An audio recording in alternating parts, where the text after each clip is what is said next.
नरवीर तानाजी मालुसरे यांचे समाधीस्थळ व परिसराचे सुशोभीकरण करण्यासाठी 10 कोटींचा निधी देणार मुख्यमंत्री एकनाथ शिंदे। छत्रपती शिवाजी महाराजांच्या शौर्याच्या पराक्रमाचा वारसा असलेल्या गडकिल्ल्यांचे संवर्धन राज्य शासनामार्फत केले जात आहे। तसेच स्वराज्य निर्मितीसाठी प्राणपणाने लढलेल्या मावळ्यांच्या कार्यातून पुढच्या पिढीला प्रेरणा मिळावी म्हणून ऐतिहासिक स्थळांचा गावांचा विकास केला जात आहे। या अंतर्गत उमरठ येथील नरवीर तानाजी मालुसरे यांचे समाधीस्थळ सुशोभीकरण आणि परिसराचा विकास करण्यासाठी 10 कोटी रुपयांचा निधी उपलब्ध करून देण्यात येईल असे मुख्यमंत्री एकनाथ शिंदे यांनी आज जाहीर केले। तसेच या परिसराचा विकास करण्यासाठी निधीची कमतरता भासू देणार नसल्याची ग्वाही त्यांनी यावेळी दिली।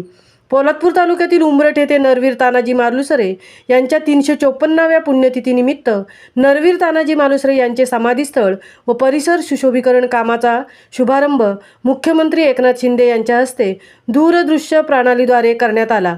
यावेळी ते बोलत होते। या कार्यक्रमात सार्वजनिक बांधकाम मंत्री रवींद्र चव्हाण, ऑनलाईन उद्योग मंत्री तथा पालकमंत्री उदय सामंत, खासदार सुनील तटकरे, आमदार भरत गोगावले, जिल्हाधिकारी किशन जावळे, ज्येष्ठ इतिहासकार आप्पासाहेब परब, स्थानिक समिती अध्यक्ष चंद्रकांत कळंबे यासह विविध विभागांचे अधिकारी उपस्थित होते। या समाधीस्थळाचे सार्वजनिक बांधकाम विभागामार्फत सुशोभीकरण होणार असून यामध्ये शिवकालीन जननी कुंभळाजाई मंदिराचे सुशोभीकरण, समाधी प्रवेशद्वाराजवळच्या कमानीचे बांधकाम, बुरुजाचे बांधकाम, प्रसाधनगृहे, अंतर्गत रस्ते, कॉन्क्रीट गटार, कंपाऊंड वॉलचे बांधकाम ही कामे करण्यात येणार आहेत।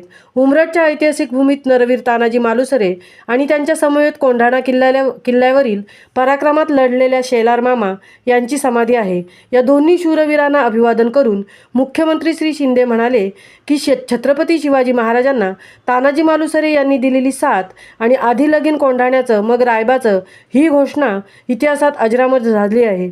छत्रपती शिवाजी महाराजांना नरवीर तानाजी मालुसरे यांनी दिलेली साथ आणि स्वामीनिष्ठेचा जगापुढे ठेवलेला आदर्श हा इतिहास कधीही विसरू शकणार नाही। राज्य शासनामार्फत छत्रपती शिवाजी महाराजांचा वारसा लाभलेल्या गडकिल्ल्यांचे संवर्धन करण्यात येत आहे। यामध्ये पहिल्या टप्प्यात राज्यातील 32 शिवकालीन गडकिल्ल्यांचे संवर्धन करण्याचा निर्णय घेतला आहे। तसेच रायगडच्या पायथ्याशी पाचाड येथे उभारण्यात येणाऱ्या शिवसृष्टीसाठी 50 कोटी देखील मंजूर केले आहेत। या सर्व कामांसाठी पुरेसा निधी उपलब्ध करून देण्यात येईल असेही त्यांनी यावेळी सांगितले। मुख्यमंत्री श्री शिंदे म्हणाले की राज्य शासनामार्फत आग्र्याला देखील छत्रपती शिवाजी महाराजांची जयंती साजरी करण्यात येत आहे। याचबरोबर स्वराज्य रक्षक छत्रपती संभाजी महाराजांचे तुळापूर येथील बलिदान स्थळ आणि शिरूरच्या वढू येथील समाधी स्थळाचं भव्य स्मारक उभारण्यात येत आहे। रायगड जिल्ह्यातील पोलादपूर तालुका दुर्गम आणि डोंगराळ आहे। या भागातील युवकांचे रोजगारीसाठीच्या स्थलांतराचे प्रमाण अधिक आहे।